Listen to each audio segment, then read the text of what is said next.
আরে মানুষের উপরে ঠাড়া পড়ার আগেও না একটু সে টাইম পায়, একটু কানে শব্দ পায়। তুই কই থেকে বললি রে? তারপর একটু টাইম পর্যন্ত তুই দিলি না। এই স্টুপিড, মুখ সামলায় কথা বল।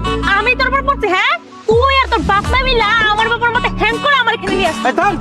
আমার কিসের দুঃখ রে? তোর মতো এরকম একটা জিন্স প্যান্ট পরা মাইয়ার আমি বিয়ে করবো, আমার দুঃখটা কিসে?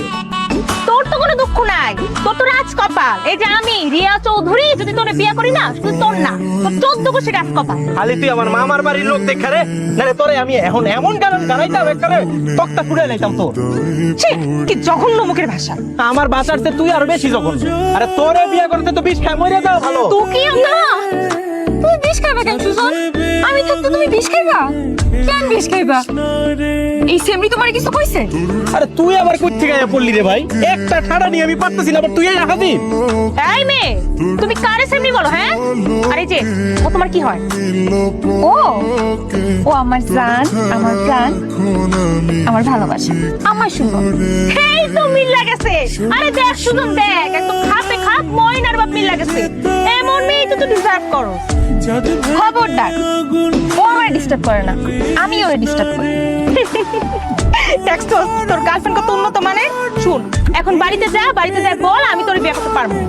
এই দিলে এই তোর লাগে এখন আমার কথা বলতে একদম ইচ্ছা করতেছে না। যা বাড়ি যা, বাড়ি যা। আমি এমনি অনেক বড় একটা বিপদের মধ্যে আছি, বিপদ থাকে শেষ হোক, তারপর তোর লগে কথা বলবো। যা।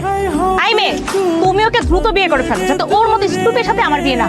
কি সুজন, তুমি জিন্স প্যান্ট আলা মাইয়ারে বিয়ে করবা?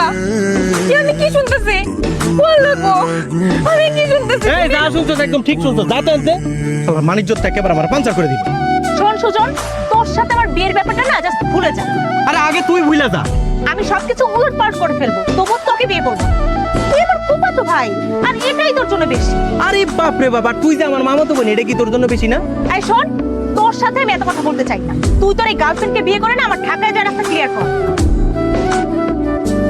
শোন, তোর যদি ঢাকায় কোনো বয়ফ্রেন্ড থাকে না, তুই ওরে খবর দে। ওই ফকিন্নির বাচ্চা রাইয়া কত এই জায়গা থেকে তুলে নিয়ে যেতে দরকার হয়, সব ব্যবস্থা আমি করে দেবো। তো চেহারাটা দেখতে আমার ভালো লাগতেছে।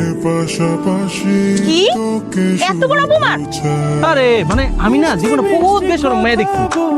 এই যে একটা বেশরম আমার সামনে দাঁড়ায় আছে, কিন্তু তোর মধ্যে এরকম বেশরম না আমি আমার জীবনেও দেখিনি। কি রে, তোর এত বড় সাহস, তুই আমার ফেপ দিলি? তোর মেরে ফেলাম। এই জীবনে আর কিছু